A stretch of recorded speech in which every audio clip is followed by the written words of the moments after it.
The man who once stood in a Philadelphia meat locker and made the world believe that pure will could rewrite destiny has reached the hour when even will itself must negotiate terms. Sylvester Stallone's fate is no longer written in the language of championship belts or last-minute knockouts.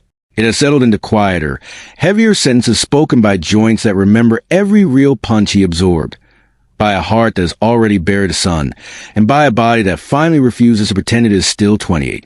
That refusal did not arrive as a single dramatic collapse. It arrived the way most honest reckonings do, through mornings that take longer to begin, through stairs that feel steeper than they did the year before, through the sudden knowledge that the camera no longer needs him to look invincible in order for the story to hold. The same face that once sold millions of tickets with a crooked smile and a voice carved by forceps now carries the softer authority of a man who has outlived the myth he created and is learning, at last, how to live beside it. The forceps arrived first. On July 6, 1946, in a Hell's Kitchen delivery room, a difficult birth required the cold metal instruments that permanently damaged the facial nerves on the left side of his face. The lower lip drooped. The speech thickened. The smile never quite closed. In the crowded classrooms and playgrounds of his childhood, those marks became an early curriculum in isolation. Children noticed difference before they learned kindness. Stallone learned to hear the muffled laughter before he fully understood the words. He learned to read the atmosphere of a room the way other children read comic books. Home offered little shelter, a fractured household, periods in foster care, the constant low-grade fear of not belonging. These were the first training montages of life that would later turn training montages into an international language.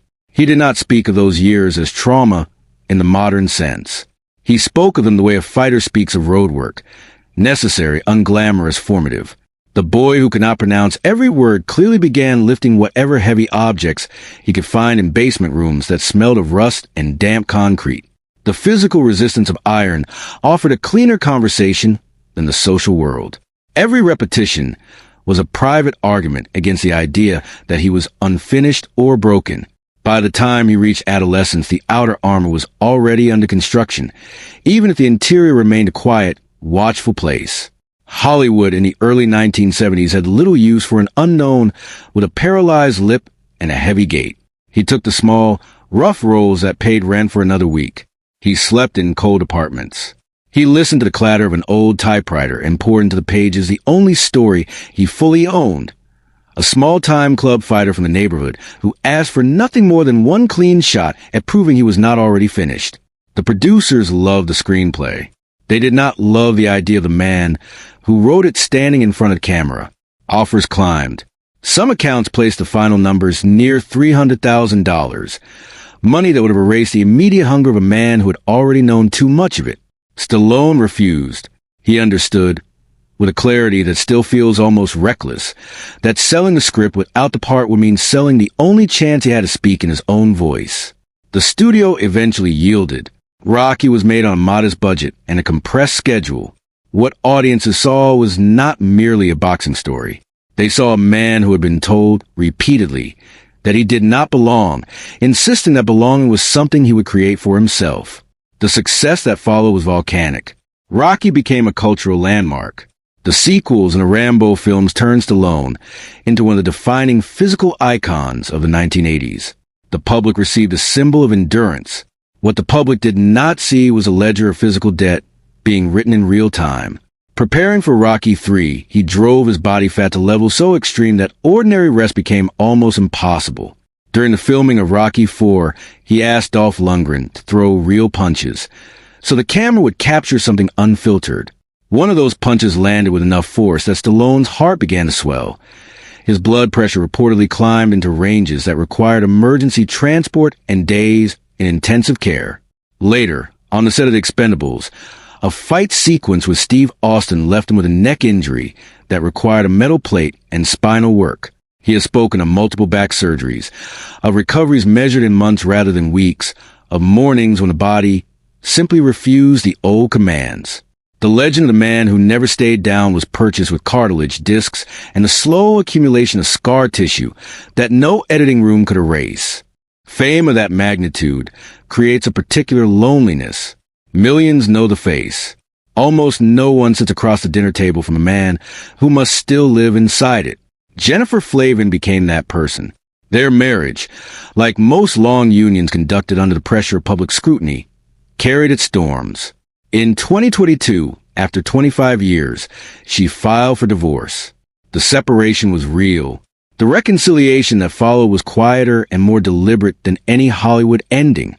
They chose, without fanfare, to keep walking together. In the private language of their home, she saw the man after the armor came off. The aching joints, the quieter silences, the grief that never fully left after their son Sage died. Sage Stallone was 36 when he was found dead in his Studio City home in July 2012.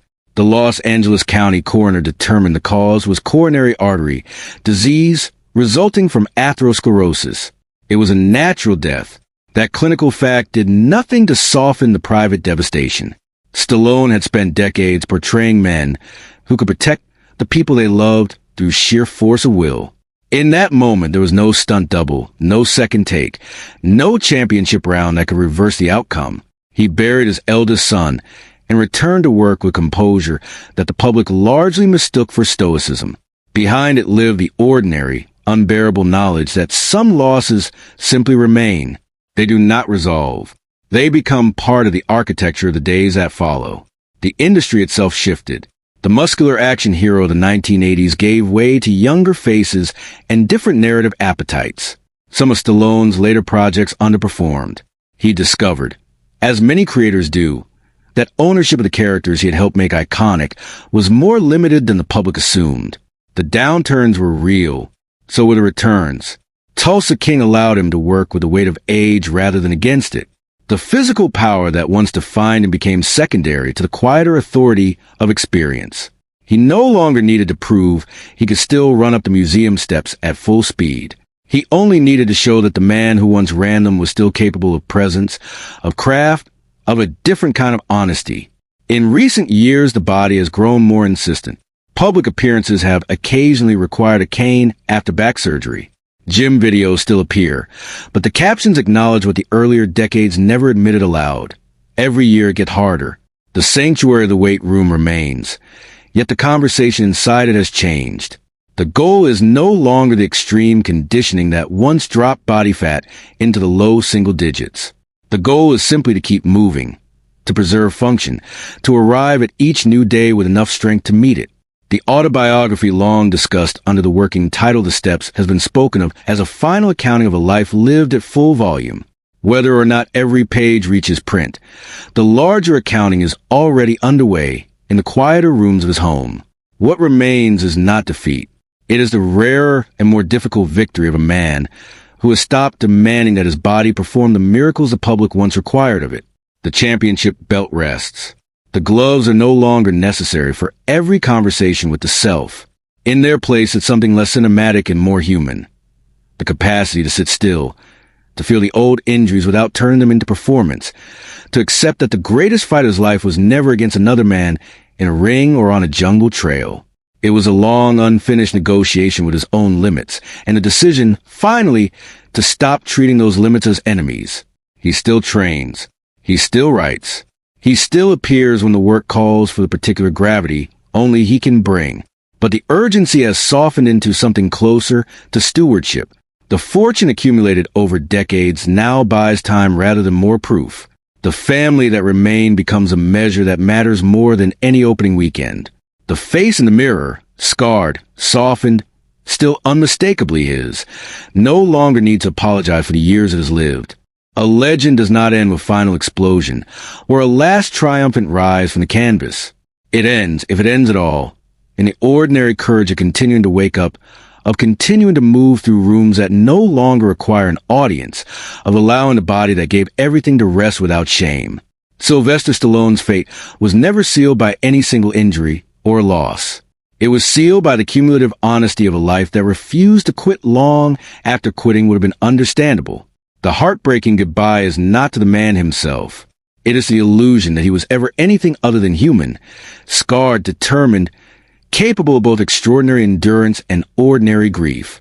In that recognition, the real story becomes visible at last.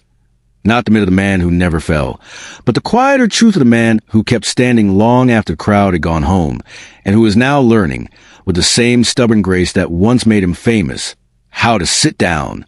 The typewriter is silent. The meat locker is only a memory. The steps of the museum still exist for anyone who wants to climb them. But the man who once made that climb a global metaphor no longer needs to prove he can do it again. He has already climbed everything that required climbing. What remains is a harder, more intimate work of remaining present in the life that the climbing made possible. In the end, that may be the only victory that ever truly mattered, the one that required no camera, no score, and no final bell. Only the willingness to keep living after the cheers have faded, and to discover that living, without the armor, is still enough.